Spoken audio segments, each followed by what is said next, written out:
Hello guys, this is me Ankur Upadhyay. Welcome to our channel share market analysis.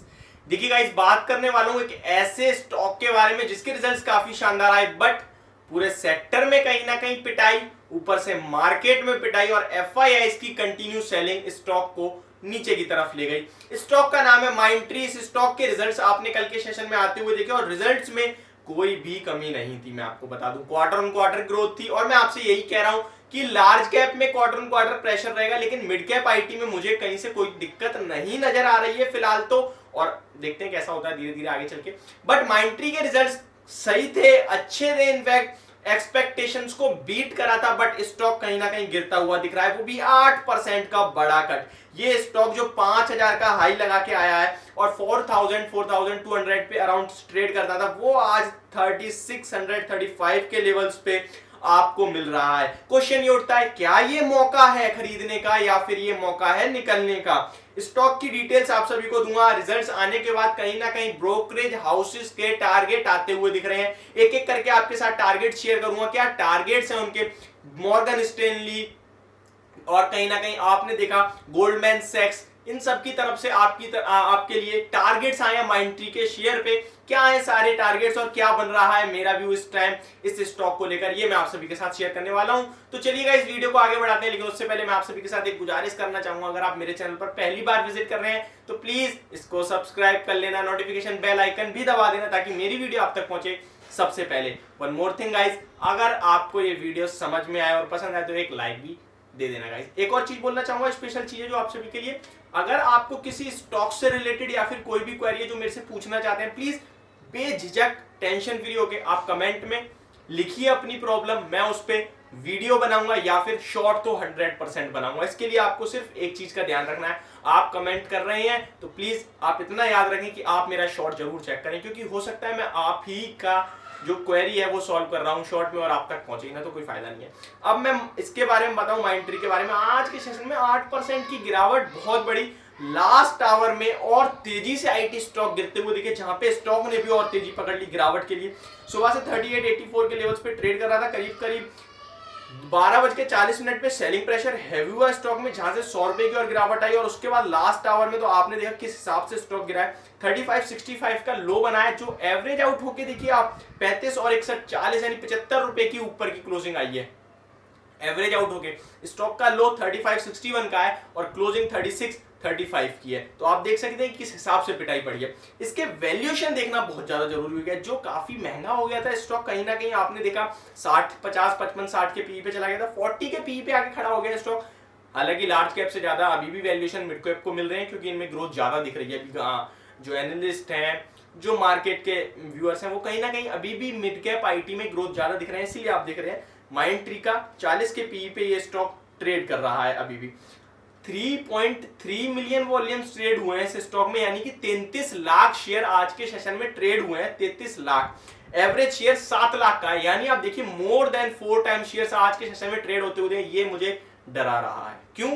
क्योंकि गिरावट 8% की, ऊपर से volumes heavy, that means participation heavy रहा है। अब अगर डिलीवरी हुई है अच्छी खासी तो कोई दिक्कत नहीं है, लेकिन अगर इसमें डिलीवरी नहीं है तो बहुत बड़ी प्रॉब्लम है।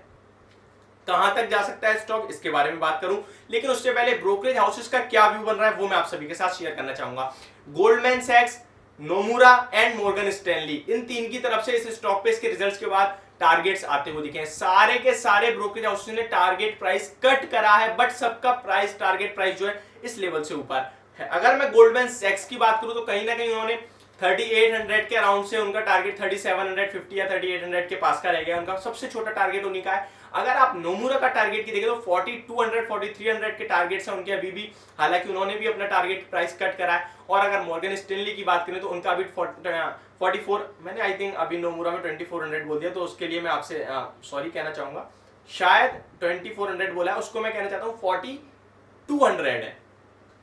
नोमुरा का टारगेट 4200 टू 4300 के बीच में है, और उन्होंने 4450 से कट करके 4200 4300 का कर दिया है, ठीक है।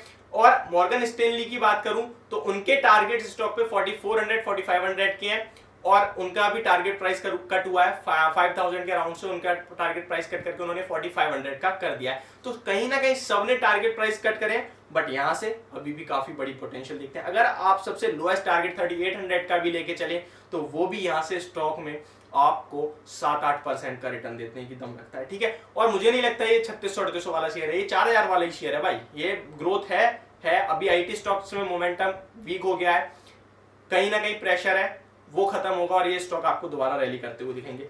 स्टॉक के बारे में आप व्यू ले रहे हैं, स्टॉक में कहां तक गिर सकता है, ऐसा नहीं है पहली बार गिर रहा है स्टॉक। कहीं ना कहीं आपने जनवरी 19 में 4200 रुपए से गिरता हुआ देखा, 3585 पे आ गया स्टॉक, फिर भागा दोबारा एक बार 23 फरवरी को स्टॉक ने 3600 के करीब का लो लगाया, फिर भागा और अब फिर से स्टॉक वहीं आता हुआ दिख रहा है। तो ये लेवल्स जो हैं वो कौन से हैं, बाइंग वाले, बिल्कुल सपोर्ट के पास पहुंच रहे। तो क्या आपको खरीदना चाहिए, इसका जवाब होगा जी नहीं, बिल्कुल नहीं खरीदना चाहिए। फिर क्यों भाई कह रहे हो आप बाइंग वाले हैं, मैं इसलिए आपसे मना कर रहा हूं क्योंकि एक एक करके सारे आईटी स्टॉक्स ब्रेक डाउन दे रहे हैं। तो हो सकता है ये भी अपना 3500 का लेवल्स ब्रेक कर दे और ब्रेक डाउन दे दे। देखने वाली बात होगी, अगर ब्रेक डाउन होता है तो कहां तक गिर सकता है, फिर बड़ी गिरावट बन सकती है स्टॉक में। बट अभी आप मेरे हिसाब से जिसके पास पोजीशन है बेझिझक होल्ड करे, जिसके पास नहीं है वो अभी इग्नोर करे, ठीक है। जब बाय करने का मौका मिलेगा आएंगे, बताएंगे और बाय करवाएंगे, लेकिन अभी छोड़ दीजिए इसको इसके हाल पे। करना क्या है वो मैंने आपको बता दिया। क्यों गिरा है मेरे को रीजन नहीं समझ में आया, केवल एक ही चीज समझ में आ रही है कि आईटी स्टॉक्स में प्रेशर था, वो रीजन समझ में आ रहा है कि शायद इसीलिए गिरा हो। मैं आपको एक डाटा और बता दूं, एफआईआई की सेलिंग के डाटा है। एफआईआई ने आज के सेशन में 5871 करोड़ रुपीस की सेलिंग कर दी है, आज भी बड़ी सेलिंग होती हुई दिखी है। 5871 करोड़ रुपीस की कैश मार्केट में सेलिंग है। ये डीआईआई ने हालांकि अपने अनुसार, अपनी स्ट्रेंथ के अनुसार बाय करा है, 3980 करोड़ की उनकी तरफ से बाइंग होती हुई दिखी है। तो एफआईआई की सेलिंग अभी रुकने थमने का नाम नहीं ले रही। तो ये पूरी वीडियो मेरी माइंड ट्री के शेयर पे, होप आप सभी को समझ में आई होगी और पसंद भी। Thank you so much for watching this video, have a great day guys.